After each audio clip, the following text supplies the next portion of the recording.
Will, do you know why I'm the greatest org player alive? Because I totally bluffed the shit out of you.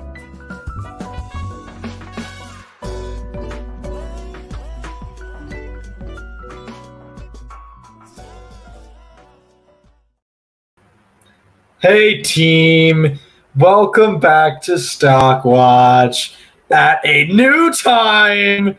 We're not here on Monday, right at the beginning of the work week. We're here at the end of the work week to lead you into the weekend.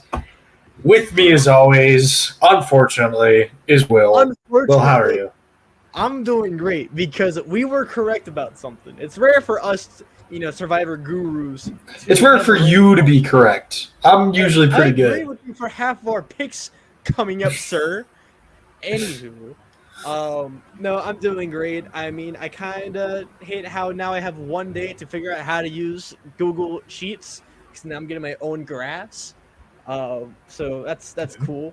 But I'm doing good. I just had dinner and now I'm talking to you, unfortunately.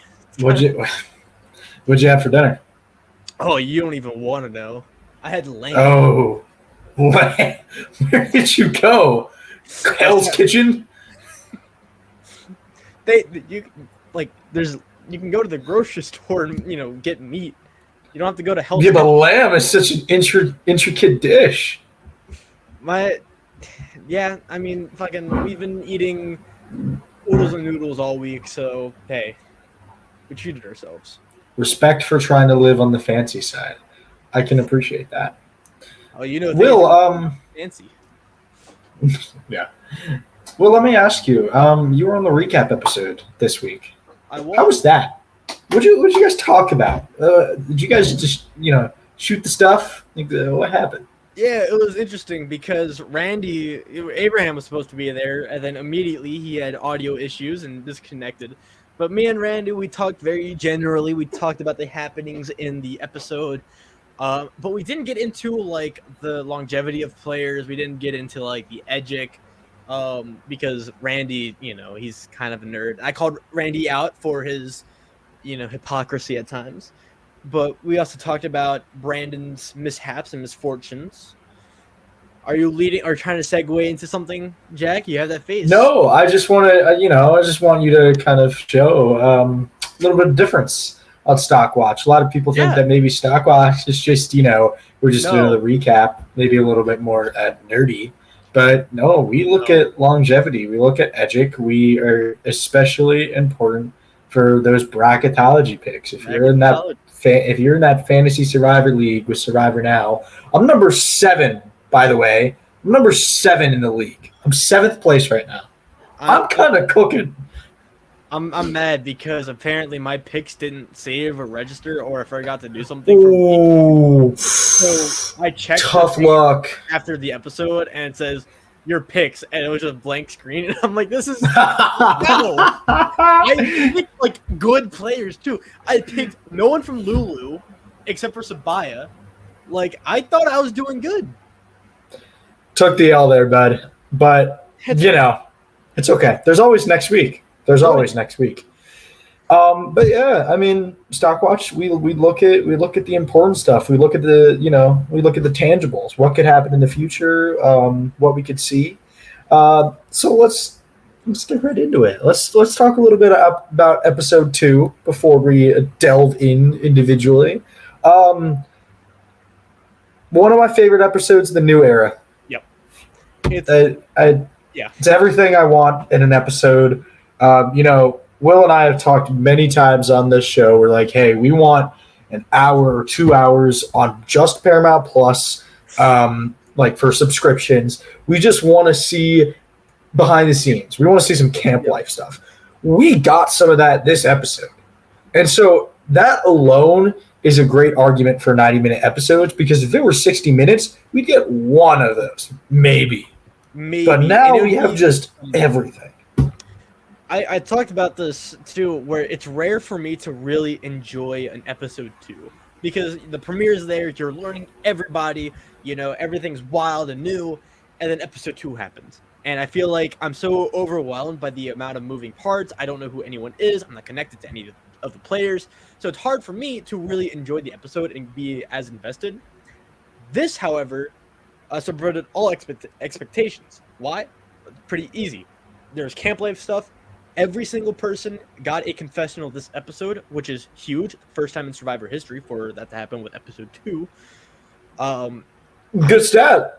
Yeah, it's a great stat to have, and I really hope we stick with 90-minute episodes. I love this episode, and I loved all the players in the episode. Yeah. You seem like you're lying. You want to elaborate on that a little bit? We'll get to them. We'll get to the players. Him? Okay. Well, that narrows it down. Yeah, I agree. I mean, I think far and away 90-minute episodes, the fact that they proved that they can do a good 90-minute episode with 17 players makes me very excited for what they can do with 10, 9, 8, 7, 6 players. Like, just the amount of stuff we'd get, it feels good. And it's exciting. And I'm hoping that it sticks, and I'm hoping that we ride this course in 90 minutes, and I'm hoping that people are really starting to champion it. And beyond that, I think if, hey Jay, I think if 90-minute episodes were put as a first thing this season, but the cast wasn't as good as it is, in my opinion, it wouldn't land as hard. It would land in a good way, but it wouldn't maybe land as significantly. This is a really good cast. Really, really good. I'm enjoying it. And I personally think that this was a great season to start it. It's a good cast to put it on. Yeah, they're hitting the notes. They're hitting the notes for a good classic season of Survivor so far. I was commenting as well. All the twists are kind of good, not terrible, not weird. The one advantage, which we'll get to, that was found this episode or won this episode, is not some weird advantage like the inheritance one from last season. It's an established, clear advantage with a great expiration date. All around, this is pretty good. And I want to bring a point up for Jay before we start getting in individually. Excellent cast. I say maybe the second best cast in the new era. I'd argue it's the best. I think that's recency. Yeah, it's a little recency bias, but hear me out. I'll hear you up. I want to – if it's 44 that we're talking about, I liked 44, but there were definitely players in 44 that I think weren't as in the limelight or as interesting characters as there are this season. And there's a little bit of that this season. But the people that we are getting are so fundamentally real this season and don't seem like much caricatures that I'm really, really invested in. Now, if we're talking about 42, I get it. And I think 42 also has a fantastic cast as well. So I'm not, that's good. But if we're talking about 44, I'm going to say that. I'm going to say this season edges it out. But, Will, what do you think? So I think, well, first of all, I actually really like all of the casts of the new era. I don't maybe like the twists or the editing. I think every cast has brought something. However, I think at least with the personalities presented, I don't know how the season's going to play out, and I feel like how it plays out will impact how we view the cast. Personality-wise, I love every single person because I feel like there is identifying characteristics where no one blends into each other. That was a problem in some of the season 20s of Survivor where it's there's 3 of the same people on the beach. But with this, I was doing the rankings for my own stocks, and I had a hard time putting people in places because I'm oh, this person might be better than this person, but I don't want to put this person so low. Everyone's either a fun player, fun character, or a mixture of both, and I'm here for it. I 100% agree. One more comment. I didn't eat anything because I already ate a pretty good dinner earlier, but I had Mick Ultra during Survivor. I usually have a beer during Survivor now, which is common. It's good. Enjoy it. Yeah. What about you, Will? Any alcohol? No, I'm underage, Jack. So? So normally, we're not criminals. Yeah. I had a burger right before the episode from little tavern near me, and then I had a Coke Zero watching the episode. You are a Coke Zero sponsor. I every podcast I'm drinking a Coke Zero. I hope you know this. Across this, the recap yesterday, and all of Big Brother. I'm always drinking truly multiversal. Speaking of zero, not to just dig like that. So sorry, Brandon. Wow. I do not have to shoot myself in the foot. I said in the last podcast, if Brandon doesn't go home, I'm going to shoot myself in the foot. And he went home. Yeah. So we're good. In my opinion, Brandon definitely has a case for worst player in Survivor history. Definitely has a case. However, he is not the worst player in Survivor history, in my opinion. I say his case. I don't say he's the worst. The worst player in Survivor history is Francesca Hoagie. I'd say the worst is Ben Browning from Samoa. Okay, that's fair. That's reasonable. I say it's Francesca. I say it's Francesca because if you get voted out first twice, you are the worst player ever. I do not care. You are the worst. Brandon was pretty bad. Like we love Brandon. I think talking about the pros first, I think he actually has a very infectious personality, and I think he actually does good kind of interacting with people and being someone that's like lovable and interactable with people. And so beyond everything else, if that was just the player, I think everybody would love to keep him around, and everybody would love to kind of harbor him on their tribe. Yep. The problem with that I actually saw today, official On the Fire, By the Fire, whatever, official Survivor podcast, Jeff Probst, Rick Devens. Rick goes, loyalty is great, but I feel like loyalty is more transactional nowadays. Yeah. You're rarely going to get that Tika 3 that's loyal to the very end. It's very, very transactional. It could go on a whim. And I think they made the right move getting rid of him. Yeah, I feel like trust overall, it's transactional.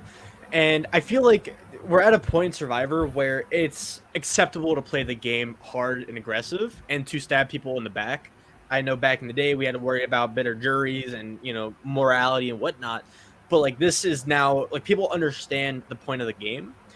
I feel like Brandon is the greatest org player, an online reality game player. He is someone who all the great qualities of being an org player exist with Brandon. Because he's not good at any competition. He flopped in literally every single challenge presented to him on the island. But he's a nice guy. And he seems really nice and really sweet. I feel bad for dunking on him. But, like, he is, like, the de facto super fan who either overplays or doesn't play a good game and gets voted out early. Right. And so I'm going to bring this question up from Jay. Absolutely not. I think Brandon does horribly on every starting tribe. He is the definition of an anchor. You're talking Angie from Philippines, Jatia from Cagayan. Genuinely, like some of them were a little crazier. I think Brandon's a little bit more well-rounded, maybe emotionally, socially. But regardless, he is a challenge anchor, and I think he just loses on any tribe he's on. It doesn't matter if you have Jonathan on your tribe. Straight up. Doesn't matter if you have Jonathan for 42 on your tribe. Brandon, he will be put on the puzzle, and he will fail the puzzle. Easy as that. I think the only way he lives is if he's on a really good 10-person tribe or 8-person tribe. Yes, if he can just coast through challenge with Karor, like a Karor level tribe. Yeah. I could see that, but any 6-person tribe, Brandon's gone because you need competition wins. It is important. Exactly, and I think a very modern debate that's brought up with early votes is always challenges versus loyalty. It's either, hey, this person's bad at challenges, but they're very loyal, or this person's very loyal, but they're bad at challenges, or they're good at challenges, but they're not very loyal. Oftentimes that relationship can get very muddied, and I think that's okay. Yeah. I think people who are not so great at challenges but are loyal versus people who are great at challenges but not so loyal, I think that debate is reasonable, and I think it varies with each cast. However, when you have somebody who's so bad at challenges, it doesn't matter. Also, when you have somebody who's so disloyal, it also doesn't matter. If you have someone that's so far negative one direction, I don't think it matters. And I think that was the case for Lulu on Wednesday. Brandon was loyal, and he was decently loyal, but he was horrible at challenges, whereas Emily was decent at challenges and loyal-ish, decently, not really, but overall a better score than Brandon, so to speak. Yeah, and I think the whole relation between challenge and trust, it matters, or trust matters more the closer you are to the merge, because by that point, if you're in a good enough spot, you're able to kind of let loose a few people.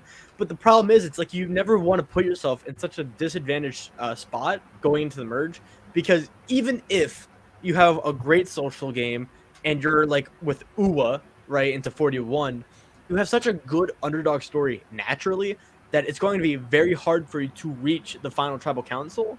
And so even though it might seem nice to have trust now, I think long term it's better to at least win a few challenges pre-merge. That way you're not like a huge underdog. Right. Jay, we're going to get to that question later about Lulu and making the merge, if they make it at all. But we're going to start with Balo. And we have graphs. Yeah. We have 2 graphs. We have fully come around. We are now fully dissenting. Brando, let's talk about first episode. Brando was sweat or savvy, very transactional, barely had any content, but it was solely focused on sweat versus savvy. We actually got really good stuff from Brando this episode, to where he was outlining, I'm in the middle position. I like the girls. I like the guys. This is tough, but I'm in a really good spot. And always when that happens, it's good. Like when that happens, when you talk about your position and there's no real commentary on that, it's good. You're good. Yeah. And that will obviously move you up. And that's the textbook case here for Brando. It's just textbook. So this unrelated, but I'll trace it back to Brando in a second. I have a little theory, and I mentioned this Wednesday night. Oh, here we go. I think Bello is going to tribal council next episode. I think. Okay. I think Lulu got rid of the dead weight. I think they're in a decent enough spot where they can squeak out a win, right? I don't think that's far-fetched. And I think we've gotten a lot of content about how dysfunctional Bello is. We have a certain rivalry in the midst, and there's 2 players that really stick out for negative reasons on Bello. And I think Brando is going to go to tribal council, and I think we'll be able to see him explain his game a lot more, his strategy going into votes. But right now he's in a really good middle position along with Kelly. He is in an alliance with him, Kelly, Jake, and Bruce. He's also really tough with Kelly again, and so by proxy, the women of the tribe. I know Kendra says she really likes Brando. Everyone has been saying good things about Brando, not great, but I see some longevity with Brando that I didn't see episode 1, and so I'm really excited for him. I don't see longevity. I don't see like all the way longevity. I see decent longevity. I see mid-range. I think so. I think that's very reasonable to say. And again, it's textbook. I don't think I can really talk about any other kind of definition with Brando other than this is textbook mid-merge. Could that flip on its head? Absolutely. It could very well flip on its head if Balo does go to tribal council. What if they all just flip on Brando and say, he's playing the middle, screw him? Very well could. It could. We will see. I don't think so. But it could. We'll see. Yeah. Well, I mean, it's interesting to think about because we saw in episode 1 how firm Kelly was with the girls, with Kendra and Katura. We'll get to Kelly later, but we also saw this episode where she was open with the guys as well, and that was kind of developing. Whereas Brando has just been kind of floating in between. We never really saw him fully like commit. It's just like, oh yeah, you guys are my guys to the end, you know. So maybe they may see that as transactional, but we'll see.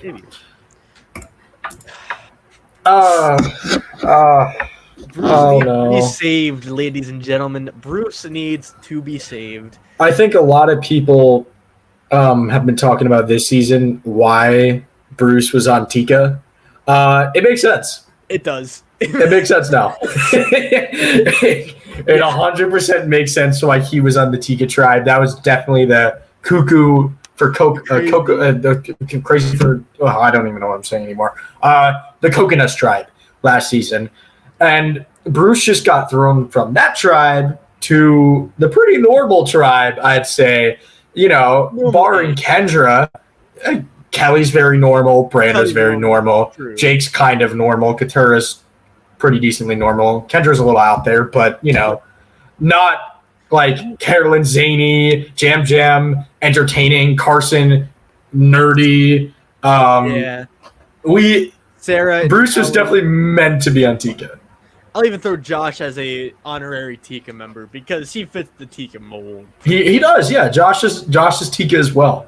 And so we saw the negatives of that unfortunate medical evacuation rear its head, its ugly head, this episode. Bruce was dogged on. The one positive content like sphere he got was from Jake, where Jake was like, I like Bruce. Bruce is actually a decent ally. I want to work with Bruce. And we saw Bruce kind of being folded into an alliance. However, when that is one player that's already been undermined for exposing that he's a lawyer, you have to factor that in. And then you have everything else. I mean, when you have a player in an episode whose sole content is about bashing you, that's bad. And it doesn't usually lead to good results. And in my opinion, Bruce didn't really have a good shot at winning the game last episode. He has zero shot. I don't think he wins at all. I think we might see Bruce go Wednesday night. I think he talks about how much he's worked on building relations during Shipwheel Island, where he doesn't want to play in the puzzle. But then it's like he doesn't have a lot of good social bonds, right? It's like he's in an alliance of 4, and he has 2 true allies with Brando and Jake. But even then, it's like we've seen Brando has so many more options with everyone else, and Jake, again, is undermined, and he's not really a part of the core tribe. I think Bruce or Jake will be going home Wednesday, and I think Bruce, at the very best, he's somehow able to skate by and becomes a losing finalist, where he just plays up his uncle. I can see that. Or he goes pre-merge and unfortunate. Yeah, and fair enough. I agree. I think he's either going to go very soon, or I think he might squeak by and not be as respected just because of the way he's kind of played the game, which is unfortunate because the whole veteran mist around him is very cloudy. But at the same time, I don't think he really helped that much. I think he just kind of leaned into that affectionate kind of dad role. Don't be too much. I think he could have maneuvered a little bit better, honestly. A little less zany, a little less Tika. Might have been okay. Hi, Pobu. Good to see you. Hi. Let's go to this. Yeah, I wanted to. I think the problem with Bruce is that we don't see a lot of strategy from Bruce outside of I want to hide who I am and be the fun uncle. Right. I feel like if we at least see Bruce like try to form a big alliance and try to like set up his ducks and it gets blown to smithereens and he's able to like fight his way through that, I think that is a much better, and that's what would happen if he was an underdog. I know that's very by the books, and Survivor nowadays they want to be wild and wacky. I just do not see Bruce in that light, and I feel like the show would at least give us glimpses of Bruce as a strategy guy. But he seems very social based, and if he makes it to the end, it's going to be about all loyalty, wanting to stick true with the Bellew group, and I just don't see it from him, sadly. Yeah, I just see a very hard way for him to get to the end where his game is in a way respectable, at least right now. That could very well change. Hindsight is a bitch, especially with Marianne from 42. Hindsight sucks. Gaylor, yeah. Hindsight sucks, and hindsight blindsides edgers and stock watchers and loyal fans of Survivor. So we'll see if that changes. But for now, I don't see it. The dynamic duo of men who are dogged on the Belo tribe, Jake as well. He didn't have bad content this episode. I just personally kind of group him with Bruce. I think at this point, Jake and Bruce are this. They're together. They're sticking together. They're working together. And that's the pair from hell, because I don't think they're going to really do that well. And I think that especially moving forward, if Bruce is kind of valued as a hard worker at camp maybe, or has that veteran experience, Jake could be the casualty of that, which sucks because he's one of my draft picks. So that's not good.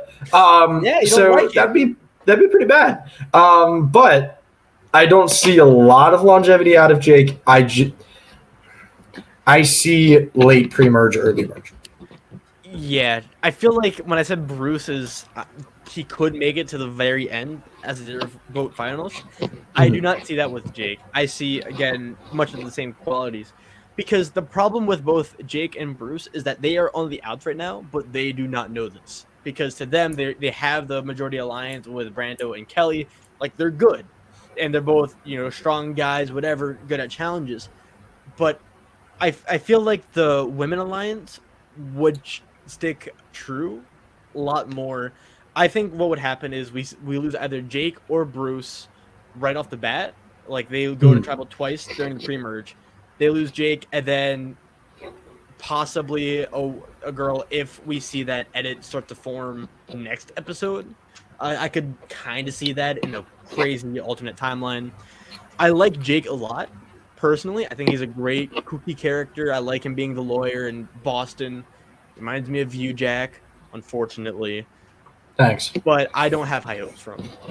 I don't as well. And I think you kind of illuminated on a topic that's interesting this episode. A lot of people can very easily say that Lulu has the most interesting tribe dynamic this episode. Yeah, I disagree. I think Belo 100% had the most interesting tribe dynamic this episode, because you're genuinely seeing a really interesting split with two players who didn't really manage that split together, just kind of came together as a force of circumstance, and Kelly and Brando. And so I think it's definitely the best dynamic of this episode. If that continues, then maybe it's a better dynamic. But so far, this Blue Tribe is faring a little better editing-wise than season 41's infamous under-edited Blue Tribe. Yeah, but I have hope. I think 90 minutes, we heard from everyone today or Wednesday. So I think we're getting a much more balanced edit. Anyway. I agree. Oh, I feel so bad. I don't want to move her down. I want to keep her at number one. But when your content is all about bashing another character, it raises the question of why you should really have much of that at all. It's for me, I think if this were a 60-minute episode, I don't think Katura would have anything. I don't think she'd have a confessional, maybe some camp time or something, maybe one quick confessional. She would not have as much Bruce bashing as she did. I don't think that would be apparent. And so I lower her a little bit. I still think that premiere was really, really, really good, and I think this doesn't detract as much as another person we'll get to. But, yeah, I have to put her down a little bit. Bashing someone else for an entire episode, regardless of who, doesn't really look the best, because when your edit's centered around someone else, your story's tied to them. And their story is the power of what's going to happen. Yeah, and the reason why I have her at 3 isn't because I necessarily hate her edit this episode. I think it's negative, but again, the premiere still holds it true. I think there's just 2 other players that I thought had a stronger edit, and I can see much more longevity for. I feel like Katora could honestly be the player the Bello Tribe takes out late pre-merge if the whole alliance gets flipped on its head, right? Because, I know that's an insane thing to say, and I'm not giving that much light. However, it's not unwise for Kelly and Brando to really wheel and deal and play the middle as long as they can and not stick true to a single side. So I don't know. Like, Katora sketches me out a little bit, but I still think the premiere gives her enough weight to hold her own. Personally. Yeah, I don't really think there's much else to say. I think Katura, we have to just wait and see. I think this may be just like a 1-episode little throwaway, or it could be a consistent theme. Maybe what Jay said with Katura going after Bruce and either failing or becoming some kind of a rivalry. We'll see. Mm-hmm. But now we get it on to your favorite, your draft pick, unfortunately, Kelly. And personally, I think Kelly, while she didn't have the more structured editing of the episode compared to Brando, she definitely had the better end of the stick. And I think she will have the better end of the stick with the Brando deal because we saw her episode 1 bonding. We didn't see Brando episode 1 really bonding with Jake or really anyone. We saw Kelly bonding with her tribe mates, with the girls in her tribe. And that's needed, especially when you're going to play the middle. When we see that before, we have a precedent of, okay, probably going to stick with the girls, but you're keeping your options open. And so I think Kelly Jay's right. I think Kelly's the leader of that, a leader of her and Brando, essentially. And I think she's the one that's going to reap the benefits a lot more. And so, yes, I do have her in a high spot, but not number 1, Will. All don't get too cocky now. Cocky? You want to talk about cocky, Mr. Jack? I'm not cocky. I'm cool. Quit the game. No. So here's my rationale, right? And it's 1 part crackpot theory, 1 part, edgix, 1 part melon magic. So Jeff Probst has said not the highest things about the season. Not like last season. Last season he was over the moon. He's like, amazing season, great cat, like love it. This season, he's just like, yeah, Survivor, it's back. And I know we talked about that last time, and we, suspect that it was Hannah's quit. But maybe Probst doesn't like an under-the-radar winner. And I feel like Kelly, of people, would be an under-the-radar winner. Someone you're killing me. Am I? Because... Yeah! You're not killing me. You're just the messenger. Jeff Probst is killing me. Okay. God. I don't like my underrated females. Man, it's a strategy. If they're just edit them more, make them have more of a person. It's not on them. It's on you. Kelly. Kelly is normal, and she's like the most normal person on that tribe, I'd say. But we also saw her bond with the crazy characters, with Bruce, with Brando, with Kendra. I think Kelly has a lot more longevity than I think most people are giving her.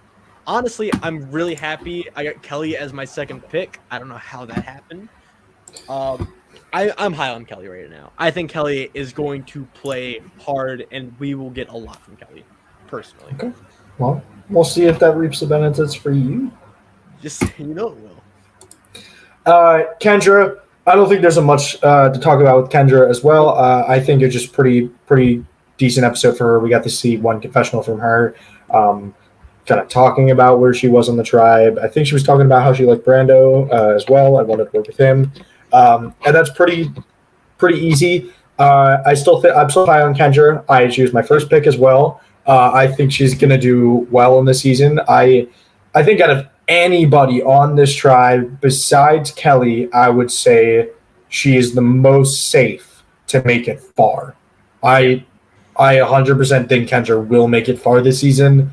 So put her in your bracketology, lock that in. I think Kendra will be... Buy stock. Yeah, buy stock. I think Kendra will be doing just fine this season. I think she will go far. So she's definitely worth a look.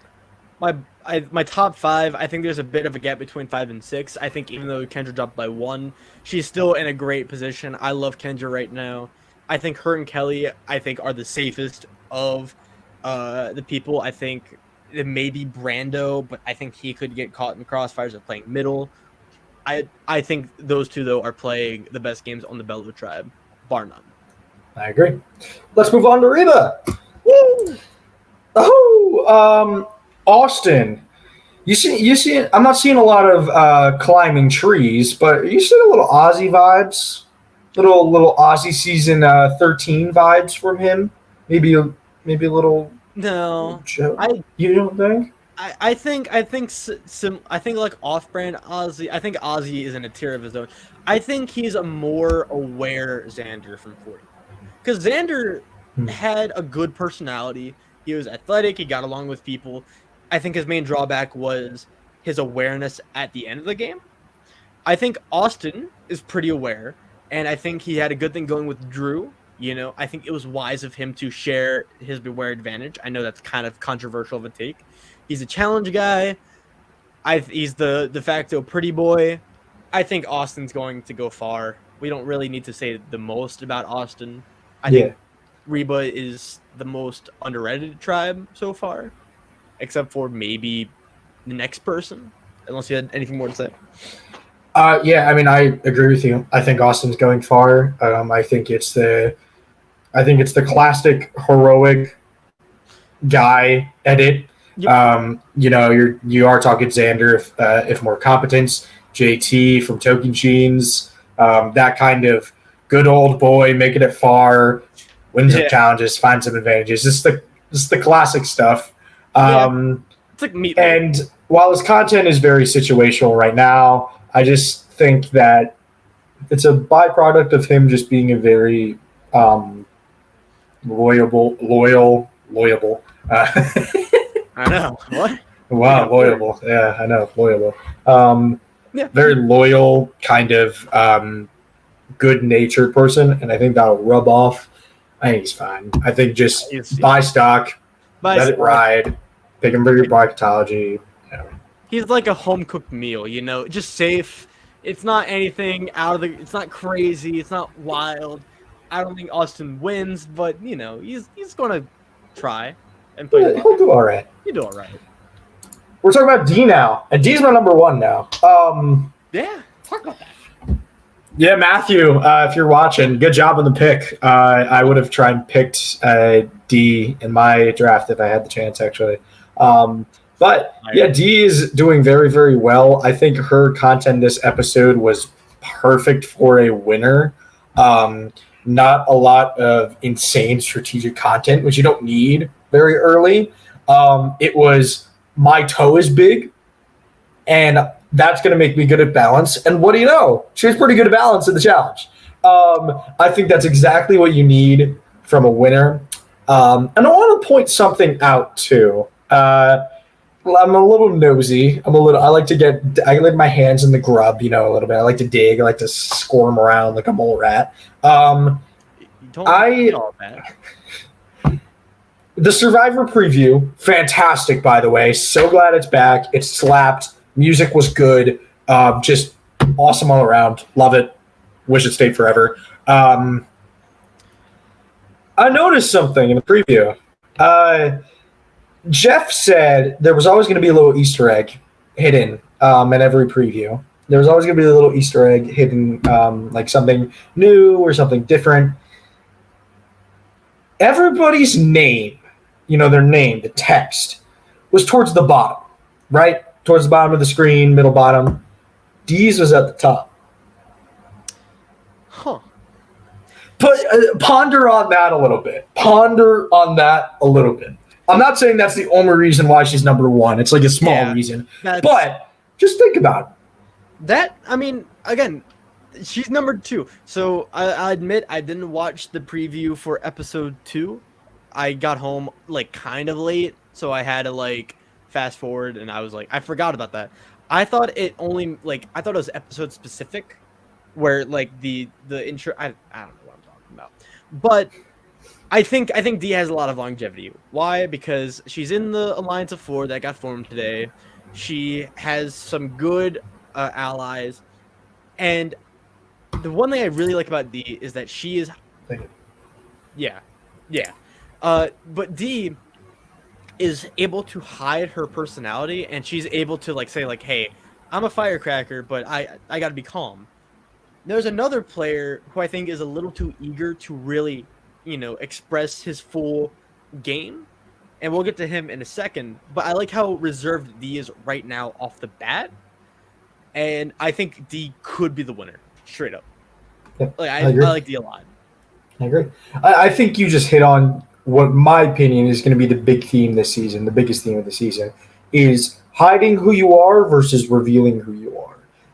I think the players who have been doing well so far have hidden who they are. Katura hid that she was a lawyer, compared to Jake, who revealed it and got flack for it. D is hiding that she's a firecracker and she's doing well.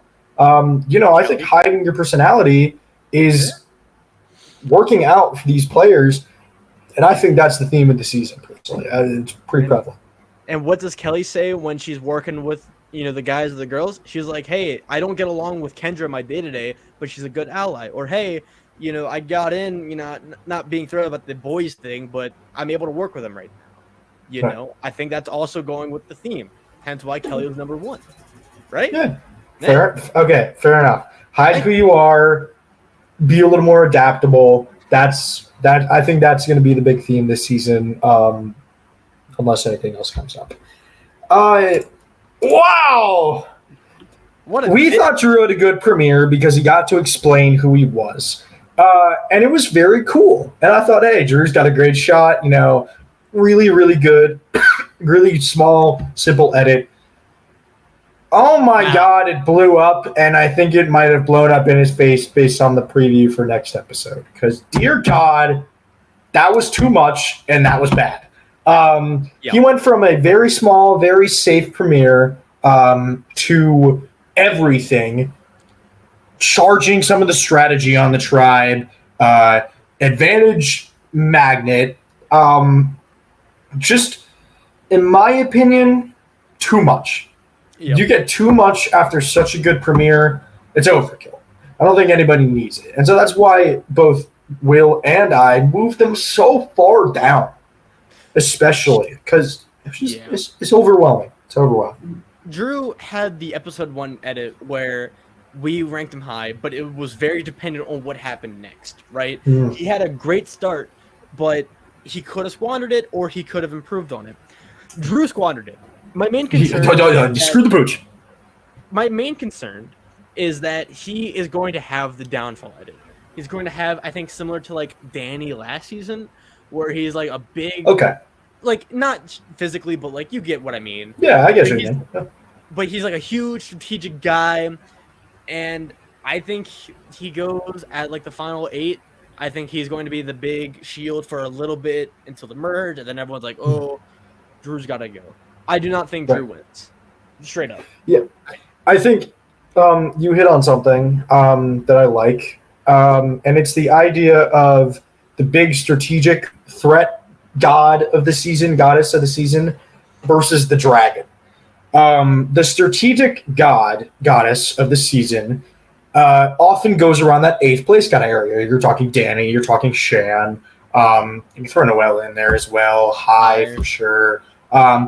They're pretty big threats, and they're going to be a threat early on in the game, but they're just not going to get that far because they just don't have the longevity and they're way too over-edited. Versus the dragon, always 4th place or 5th place in some circumstances. Ricard, Lindsay, and Jonathan, I'd argue, and Omer as well. Yeah, I'd say all 3 of them were dragons. Arson, Jesse, Cody, Carla, like those are the big boys, the big people who are able to outfox the dragon, or the warrior, whatever D&D reference you're making there. I feel like Drew is going at 8. Like maybe he wins, maybe he's able to hide it, maybe he's getting like a decoy, but that's so absurd that even I'm saying it's absurd, so it's absurd. I'm not high on Drew anymore, personally. Yeah. I'm mixed. I want to see what happens next episode, especially because that next time on Survivor was pretty rough for him. He got exposed. I guess looking for another advantage. So I'm a little interested to see kind of what happens with that. But yeah, I could definitely see him either being earn the merge, like Jay said. That's a good point as well. Could see eighth place, just that strategic overlord edit. So we'll see. But I think he right now it's a tough buy for me. It's more of a sell, but we'll get there. We'll get there. Jay Maya, unfortunate. Just not a lot again. Just really makes me worry for her longevity. I don't think she really goes that far. I think with 90-minute episodes, if you're not getting a lot of content, it's really tough for your chances. And I think Jay Maya is a very strong personality, so I'm kind of, a little upset. I want to see her, see her post up, have some more stuff because she's a very fun personality based on no preseason interviews. And it's unfortunate not to see her get a lot of content, but there's really not much to talk about. I think she is the earn the merge boot because I think Reba would just win out. I think if Reba loses this next challenge or the challenge after, I think she's a pretty easy boot because you have the alliance of 4 unless that implodes because of Drew. I think Sifu is also a target, so maybe J Maya can squeak it out. She just hasn't gotten a lot of she hasn't explained like her strategy socially, right? We saw a little bit of her deciphering or wanting to decipher the board, the letters, which is good. Like she's aware and she's trying to play the game. We just haven't seen a lot of her, and that makes me worried. Yeah, it makes me worried. Hoping there's some, hoping it gets better for her, but right now I just don't see a lot. So, On the other side, though, Julie spiked up. She had a great episode. Really got to outline a little bit of what's going on for her. Got to structure her thoughts. Got to beat an alliance now. She, we assume she'd be doing all right, or she could be an early boot just because of under editing. Now I think she's good. And I think, so long as they value her as an ally, I think she makes it far. I think she makes it pretty decently far. What do you think, Will? I think Julie isn't winning the game. I don't really see her going that far, but I think she's a good glue to this alliance. She's made bonds. We've seen her express her position, and now she wants to better that. I think she's making the merge. I think early merge is a safe bet for Julie. Maybe a little further. She could make it as far as like final 6, final 5 before the big threat goes out. I'm not too sure. Maybe a losing finalist as well. I think she wants to play a motherly game. And again, I feel like this show, like you have to be a villain. You have to be able to stab people in the back and feel okay with it. And I just don't see Julie having that, personally. We'll see, though. I think she's definitely, again, based on that very, in hindsight, season preview, season trailer. This is Julie's second chance on life, pretty much. She's wanting to make the most out of it. So really hoping we get some classic Suri out of this. The mom coming out there, ready to battle, guns blazing, making some crazy backstabs and some good moves. Hopefully we get that. Right now, I think she's doing just fine, and I think she proved that she will make it at least somewhat far. So, Brad, good for her. And Sifu. Sifu punched trees this episode, so I don't really want to talk about that. There's not much else. He's on the bottom, point blank. I want to talk about, because we forgot to with Drew and Brandon, advantages. The summit, the meeting. Yeah, I was going to get to that. Best summit of the new era? Yeah. What'd you think? It's weird. I mean, I always like when each player walks away with a different result, right? We saw Bruce, he walked away immediately. Brandon, he, tried and lost his vote. And we see Drew won, and he was honest to his tribe. I mean, I'm not over the moon crazy about it, but at this point, it's just part of Survivor. You know, it's like calling the swap a twist. Like to me, it's Yeah. just so integral to the format of it. And you know, we can argue about whether or not that's good, all we want, but it's here to stay. And I like how they're doing new things with it. Um, but there wasn't a whole lot except I want to mention that Drew, he was very transactional when I feel like the summit they were trying to pin it as like a social thing, like you build bonds, and Drew kind of saw players as chess pieces, which not Mhm. the biggest fan of, but you know, it's just how he is. Yeah, I think talking about the dichotomy between Drew's way of handling advantages and Sifu's way of handling advantages. Just this episode, I know next time on Survivor could be very, leading one direction. But Drew handled it in a way I respect. He was very upfront. Yeah, I went on a journey with Bruce and Brandon. I played and I got the safety without power. He was very honest. I think that very especially helped with Austin, someone who values loyalty, someone who has the beware advantage. So that's going to very easily help out with that. Yeah, there's just different, better ways to handle it. I think Sifu handled it in a bad way, and I think Drew handled it in a good way. I personally really like the way they do how they determine how to get the advantages now. Far better than drawing a rock out of a bag. Far better than that. Yep. Also better than shipwheel. Yeah. I think. You know. Yeah. They do confident? new things. Yeah, they do new things though every time, and so I'm almost at peace with some of their early attempts because they were trying to get their foot, new era. I respect. Maybe I'm just sucking up to production because I want to get casted. Who knows? But I can at least respect it. I understand it, and I don't have bad things to say about Survivor. Yeah, I personally think the challenge is the best iteration of it. I think they should keep the challenge and just kind of mix up the challenge. Throw in a different puzzle. Throw in a physical challenge. Yeah. Test players will to want to do it. Will to get an advantage, and I think it works out. I think it's a good way to do it if you want to keep doing it. So, I will, Jay. Do not tempt me. I will ask Adam Klein. This is your formal invitation to Survivor Now StockWatch. If you want to join, we will let you on, and I'll let you mess with Jack's settings. In exchange, you review my audition tape.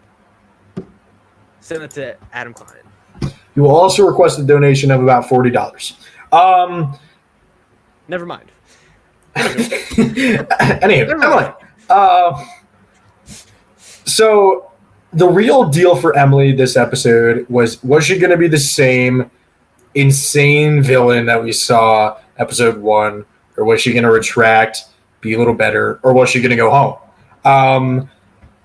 Emily, I don't think retracted all the way. I don't think there's a 100% revolution for her. I don't think she went from villain episode 1 to season hero in episode 2.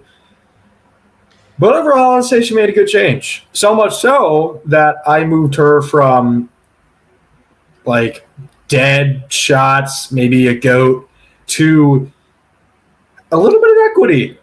Just a wee bit of equity for Emily. I like her a lot better this episode, and I like her chances a lot better than episode 1 going into 2. I think the negative Emily, I think Jay's right. I think the negative Emily is still in there. I think there's still definitely some elements that are going to come into play. But I think she's trying to really adapt to her situation. Key theme of the season here. True. Adapt to your situation, adapt to your environment.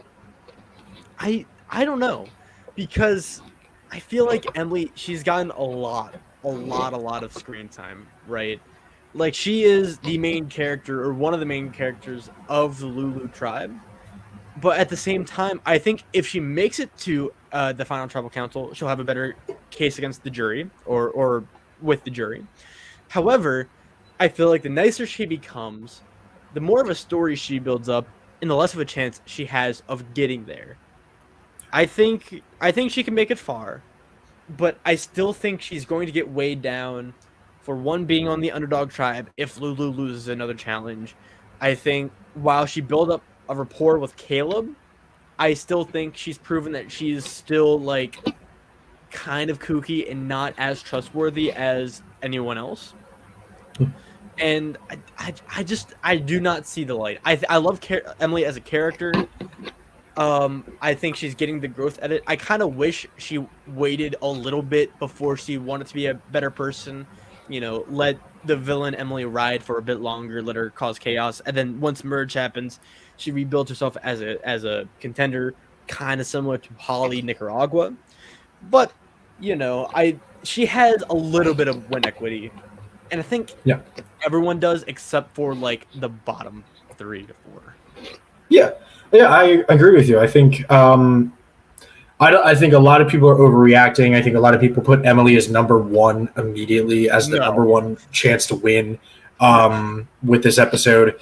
Yeah, I disagree. It's still way too early, and it's a very it's recency bias on that. You got to hold. But right now, I think she's doing a lot better, and I think you're right. I think a growth edit is in the cards. This may sound a little far-fetched and it may be a little out there, but I'm thinking why from Australian Survivor Brains versus Brawn. Going all the way from almost first boot, not really liked, not really in the loop on her tribe, to riding with George all the way to Final 5, I think Final 4, and just really putting out there, doing a great job. I think she could have a very strong growth edit this season. I think she's a contender, and I think she'll go decently far. She may win. We'll see. I don't know. I haven't seen Australian Survivor except for Blood versus Water, so I have no idea. So I'm going get spoiled from Nicaragua. I'm not going to watch it soon. I still have Big Brother Canada. Anywho, Caleb. We both kept Caleb at the same. So like a Nick Wilson edit. No, Nick Wilson, I wouldn't categorize that as growth. I don't think Nick Wilson truly grew over David versus Goliath. I think he was going to go home the first episode if Pat didn't get medevac. Yes, for sure. But I don't categorize that as growth. I categorize that as a matter of circumstance and surviving that circumstance. I think, in contrast, Way from Australian Survivor, Way from Australian Survivor, her growth edit just went from she was ostracized, and that continued. That was prevalent in early episodes, and it was shown very clearly. And then she found that connection with George, and that army started, and she started to grow from that and started to grow into a better position. So I'm not going to say Nick Wilson, because Nick Wilson evolved from that almost first boot to more of a strategist kind of role in the season. But I see what you mean. Emily's more personality. Nick was more strategic, I'd say. It's an easy way to categorize both. At least for now. We're getting pushback with Caleb at number 12. Randy Bruce, you guys hating on my winner pick? Yeah, we are. Yeah. Let's talk. All right, let's scroll back. I'm gonna scroll back. La la la la la la la la la. While you do that, I want to respond to Jay's comment real quick about bringing Emily in. I feel like Caleb, the wording of him wanting to bring Emily in really sketched me out, because he wants to heal Emily, nurse her back to full health. A little bit of a savior complex. I'm not gonna lie. Savior complex, but also I think he's going to just get backstabbed, because I do as well. Viewing it by the number, I think it's very smart, right? But the intention wasn't that, hey, I need to do this because it benefits my game. It's I want to help out Emily the person, which Caleb's a nice guy, all right? Yeah. Lulu, great people, right? I'm sure they're all nice people. But that reasoning isn't compelling. And I'm sure in another confessional he said the strategy of it, but that wasn't shown, right? All we saw was, I want to be the nice guy, I want to help Emily out. I think short term, that's great for him and Emily. Long term, once he nurses back Emily is still going to run off to another tribe during a merge and start over, and be like, hey, I was on the bottom of my tribe, which is true. Like, I just do not see Caleb going that far, personally. Yes. Yeah, I agree with you. I think two things I really want to touch on here is the way editing goes. When you're really talking about yourself too much, it can be pretty, pretty self-centered. When you're talking about other people most of the time, though, and how either you can do something with them or just about them, it often doesn't lead to a lot of longevity. And while I think Caleb's playing a good game, I think that's not going to turn out. And yeah, I mean, Caleb did say in the promo, look, he's not a bully, he's an opportunist. I understand that. I just think that Will's right. I think Emily, once she finds people that actually value her immediately as an ally, are going to mark it in the books. Caleb might turn. Which raises the question that Jay brought up very early on in this podcast. Who makes the merge? Because it's not a matter of are they going to win out or is it going to be this four riding out? It's a matter of who on this tribe will make it. Because in my opinion, it's not going to be a lot of people. I think 3 is the max. I think one more person goes home pre-merge from this tribe. I don't think it's Emily. I think Emily has made the merge. I think she will make it past the merge. And I think Caleb makes it to the merge as well. So it's a matter of how far Caleb goes after that. And I don't think that far. And you know what? I think Lulu's winning this next challenge. I could be wrong. I think you're right as well. I think if they win the next 2 challenges and they're like one before the merge, they lose again. I think enough time will pass to where, new bonds can develop, more game can be played, and that's the thing with like Lulu. Like all 4, like I don't want to spoil Sean and Sabaya, but they're low on the rankings, just like Emily and Caleb, right? I think Emily for you is the highest Lulu member, and that's only number 8. Yep. Right. My highest is 9, yep. Which isn't much better. So it's hard to read. I think 3 can make it to the merge. I really hope all 4 make the merge. Maybe Caleb goes during the battle back or fight for the merge, because to me he's the least compelling personality-wise right now. Right. I don't know. You think Sean's more compelling than Caleb? I think Caleb's more compelling than Sean. Well, Sean is on my draft, first of all. Second of all, it's personal preference. Third of all, I like the little bit we saw. We'll get to Sean later. Yeah. Let's go to Sabaya. Hi, Sabaya. Hey, Sabaya.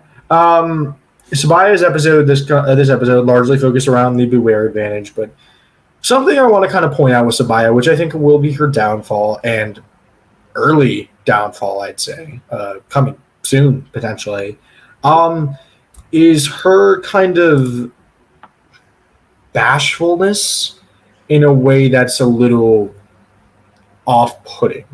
Not in terms of weird, creepy, anything like that. In terms of excluding from other people. She does not like Emily. Very, very clear. And I think while Caleb and Sean were a little bit more receptive to Emily kind of turning the heel and being a little bit more open, Sabaya was still very closed off and was very like, Emily's got to go. Emily sucks. She's terrible. I want her gone. I think that if that doesn't change very soon, Sabaya could get very in the way of being stuck in the same kind of way, stuck on the same kind of path. And I'm fearful for that, and I'm fearful for her chances with that. Because if you're going on that, if you're going on my opinion is my opinion, I'm sticking with that. I'm on the train. I'm not hopping off. If someone wants to flip the train, you got a problem. Yeah. So the problem with Sabaya, I like Sabaya so much. I think she is a really good narrator. I said this episode 1. I'll say it again. I think Sabaya, personality-wise, character-wise, is that my number 1. I love Sabaya. Right? Yeah, I would agree. She's a very great character. I'm just worried about her placement because I could see her as the last Lulu member pre-merge. I know Jay has this, Will West-esque crackpot theory because Sean and Hannah. Jay is our crackpot theorist now. But at the same time, like that could lead from so many other things. Sean could have reached out after Survivor to Hannah, make sure Hannah was doing good. There's still a lot of time after. Like it doesn't have to be at Ponderosa, right? And maybe I'm coping, but I think Sabaya is alienating. I think if you're with her, you love her. If you're against her, you want her gone. And who knows what's going to happen. Yeah, I agree. I think she is very alienating. I can't really attribute that much to her, who she is. I think that's just her personality in the game. I think she's not super open with a lot of people. I think she wants to. I think to her allies, she is fantastic because she is a workhorse for her allies and she's a shield for her allies. And I think to her enemies, she can be someone that is so tempting to get rid of. And so, yeah, I mean, just very, very inviting to eliminate. I wonder how everyone who had Hannah and Braden on their team is doing. Well, Will, I can recall you having someone from that list on your team. You want to elaborate on that a little bit? Yeah, how you doing? How you doing? 15 points. Ollie has 16. Yeah, right. And you have 15. So correct. So, Big Show, Mr. Big Show, can I call you Big? Let me explain to you why I drafted Hannah, right? And with that, we'll also explain why you did this. All right. Now, Sean is more reasonable, I'd say. So all right, we'll go with Hannah first, but then lead into Sean. We'll segue. I have a mutual friend with Hannah Rose, right? It's the... I'm explaining why I drafted her, Jack. You have a mutual friend. I'm going to bed, guys. Good night. Jack, I'm going to bed. I'm going to bed. Good night. 320 in an org. What have you done? Fun fact, by the way, folks at home, I was in an alliance with Carolyn back in 2020. I'm one of the original Pika members. Booyah. No. But that's why I drafted Hannah. It wasn't anything crazy, out of the game. I just thought that she'd be, kooky, weird. And I was wrong there. But I think Sean, I'm still holding out for the under the radar, observant on the Chaos tribe. Right? I love my under the radar players. I have Kelly number 1. I'm obviously going to rank the under the radar people a little higher. Just, again, based off nothing more than Jeff Probst not being a huge fan of this season, from what people have speculated. And because, he doesn't love under the radar players, right? He doesn't like Fabio. He doesn't like Natalie White. None of the de facto players. And I think Sean could be a player no one sees coming. And I don't know. I see longevity almost. Not there, but you ranked him considerably higher than episode 1. I think he can go far. I agree. I think he has longevity. I think he could have longevity. In my opinion, I think he's playing the best game. I think he's playing the best game on that tribe. I think he's playing a super strong game. He's liked. He's playing under the radar. He's super open and reasonable. He shows emotion. I 100% think Sean is a great player, and I think, under the radar or not, I think in my opinion, if he were the winner, he would be edited a lot stronger. If he were the winner, he would be edited a lot stronger. Maybe not as visible, but still stronger. I just don't think he wins, but I do see the argument longevity, and I'm willing to let that slide, I guess. We agreed on 99% of I begged for me to it's more like 90. But 90% of the time, we agreed this is the only weird pick, and even then, Emily has a bigger difference. I just like to quarrel with you on your picks. I like to just with Sean too, of all people. I like to test you. I like to see if you're willing to handle the heat. Mr. Big Show, if you want to share that question. So the thing with that it's not explicitly stated. However, because Probst, obviously, he's never going to go out and say, like, hey, I hated the season. I hated hosting. I hate these players. He's obviously going to be like, except for, like, Gabon. But, I mean, not as it's airing, right? I don't think he said that during Gabon's airing. However, the way he talks about other seasons compared to 45 and 43, it's different. He loved 44, and he said how much he loved season 44, and compare that to the promos for 43 and 45. You know, it's not the same, and so it's rumored and speculated, and I can kind of see it. It starts out with a quit, and who knows? Maybe under the radar winner. Yeah. Also, Jay had a question earlier. If you want to get to that. Yeah, well, I was thinking about leaving that one towards the end. We can do that. But yeah, I to sound off on all the players, I agree with you. I think that when Jeff Probst, when he markets a season, you really have to pay attention to how much that season is marketed and what that's kind of based on. I think 43 wasn't marketed much at all. Jeff Probst said there's a little bit of a darker season. So 43 was definitely under-edited. Big Show, I don't think that 45 was negative. We're going to disagree on that. I'm going to say more along the lines of it was marketed more as, look at the features we have now. Yeah. Look at the 90 minutes. Look at what we're doing with the advantages. Look at what we're doing with the edit. I don't think he likes how the season turned out, maybe, but I do think he really appreciates all the production technical changes. And for that, I can understand it. Because if Probst markets the hell out of the season, say it's a great season, it's because there was a good winner, because there were some really great players, some really fun tribals. It's the Probst-like. Maybe this season isn't as entertaining for Probst, or maybe there isn't a winner that he likes a lot, but I think the production changes kind of outbalance that. But yeah. So let's get to why you're all here. An hour and 15 minutes in. The stocks! All right. No. Here we go. We're going to quick fire, baby. D, Kelly, Barando, Julie, and Emily had the best series, the best episode. They are all plus. Buy their stocks. They're doing good. Brando had a good episode. Julie came back. Emily came back. And Kelly and D improved at the top. So they are cooking. You have Kendra, Austin. You have Sean, who all had pretty good episodes. So I would buy a stock of them as well. Just keep buying. I have a lot of people at stay. I have Katura, Drew, Sabaya, Caleb, and Sifu at stay.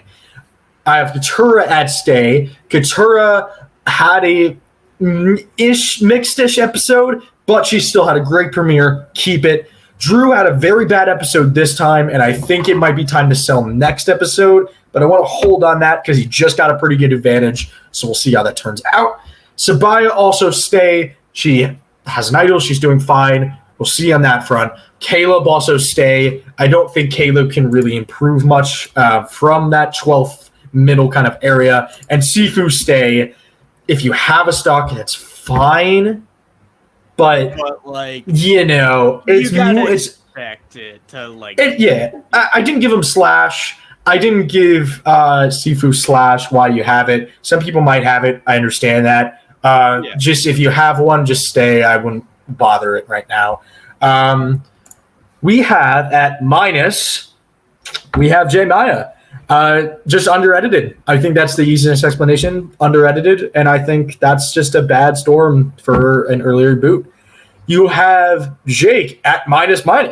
Had a bad episode in terms of where he was with the majority. Good edit, decent edit, but not a lot with the overall cadence of the tribe. And Bruce had the worst episode at triple negative. Get rid of that stock. He's not winning. He might make it far, but if you bought Bruce stock in expectance that he was going to have a great edit, get rid of it. Bad news. Sell now.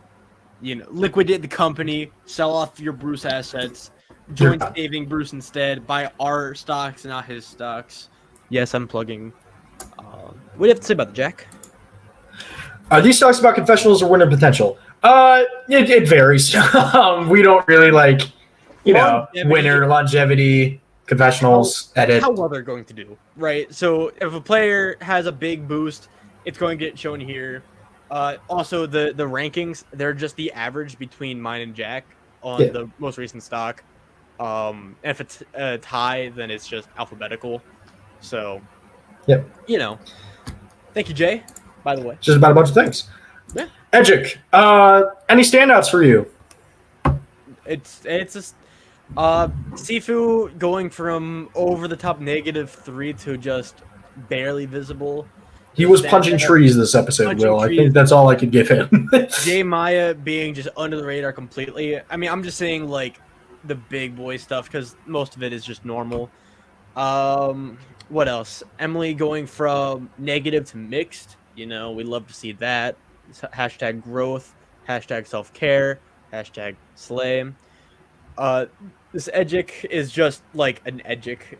It's showing the visibility and how the editing is. It's not necessarily oh, Sean got under the radar too. This is how it matters with the stocks. Yeah, if that makes sense. So. Well, I think we should round off going up back to Jay's final question. Overall, though, how do you think this season's winner will be edited, given that 41 and 43 have under-edited winners, 42 had a decently edited winner, and 44 had an over-the-top edited winner? Will, go ahead.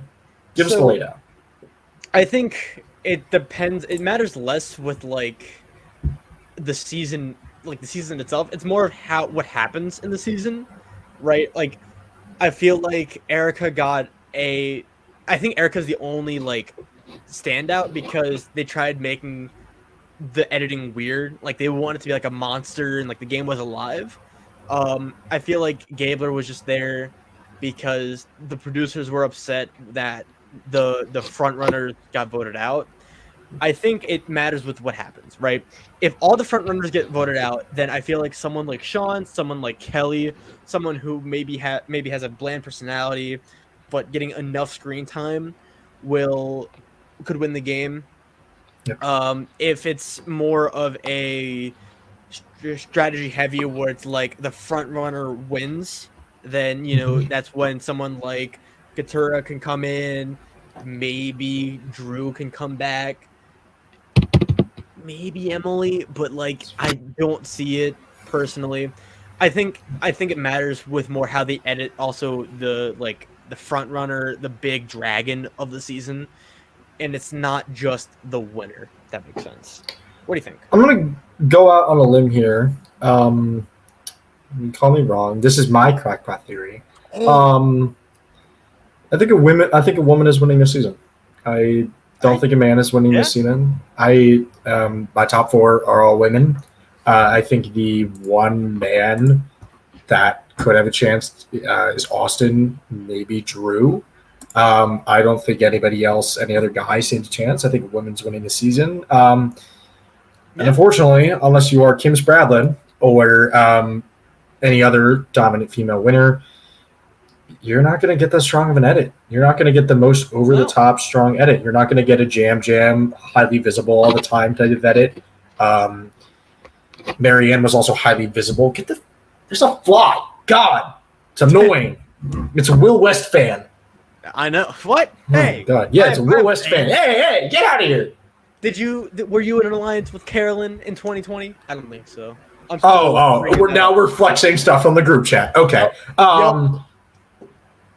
Putting that on my tombstone. Yeah.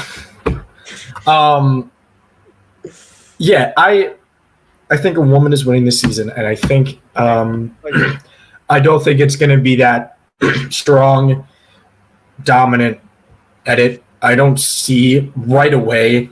I don't see anybody clearly having dominance in this season. If somebody was going to be dominant and we see that, we know by now. 2 episodes in, we know this person is going to run this shit into the ground and be the strategic mastermind of the season and win. We know that.